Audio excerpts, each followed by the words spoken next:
Assalamualaikum warahmatullahi wabarakatuh. Berjumpa kembali di tema 8 Pendidikan Pancasila dan Kewarganegaraan, subtema 2 SD Islam Nurul Azhar kelas 3. Baiklah, untuk di tema 8 yang akan kita bahas nanti adalah tentang musyawarah. Sebelum kita masuk ke materi musyawarah, kita berdoa terlebih dahulu. Bismillahirrahmanirrahim. Selanjutnya yang kita bahas sekarang yaitu materi musyawarah. Musyawarah adalah kegiatan bersama untuk memecahkan masalah. Apa tujuannya? Tujuannya adalah untuk mencapai kesepakatan dan untuk menyelesaikan kesulitan yang kita hadapi bersama.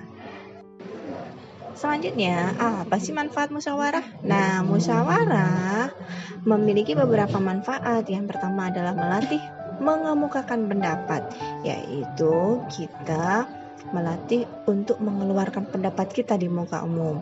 Yang kedua adalah masalah dapat segera terpecahkan dengan kita berdiskusi, kemudian kita mencari jalan keluarnya, maka segala permasalahan pun dapat segera terselesaikan.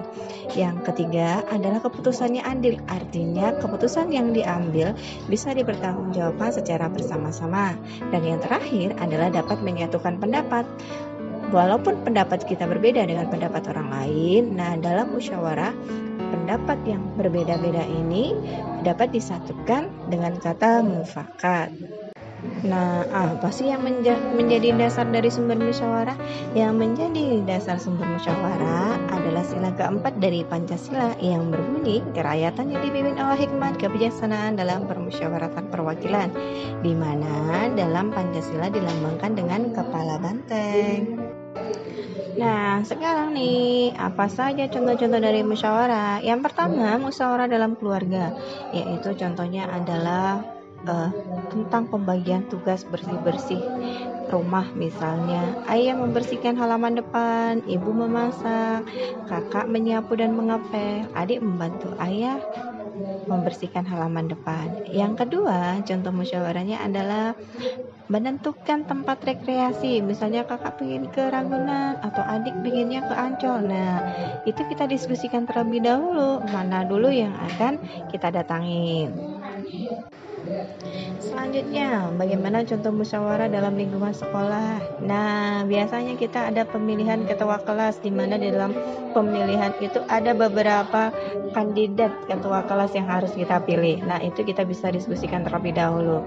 Kemudian musyawarah kebersihan, biarpun ada petugas piket, setiap sekali seminggu kita bersama-sama membersihkan kelas. Nah, yang ketiga adalah musyawarah mengadakan lomba, bisa lomba-lomba hari-hari besar nasional.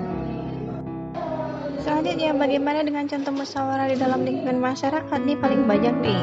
Contohnya adalah pembentukan panitia ulang tahun desa.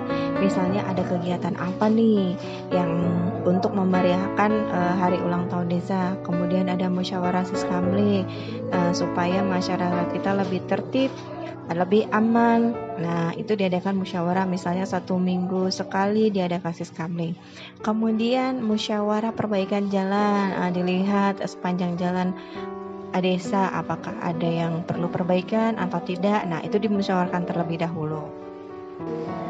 Selanjutnya adalah contoh musyawarah di dalam lingkungan negara. Nah, yang termasuk dalam musyawarah lingkungan negara ini, yang pertama adalah musyawarah merumuskan undang-undang yang dihadiri oleh para anggota DPR dan MPR.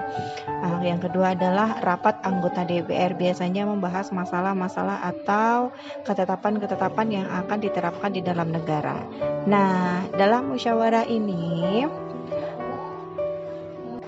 jadi dalam kegiatan musyawarah ini kita dapat memecahkan masalah yang ada di masyarakat dan mencari jalan keluarnya. Nah, itu saja yang sudah kita bahas di tema 8 tentang musyawarah. Ibu akhiri, wassalamualaikum warahmatullahi wabarakatuh.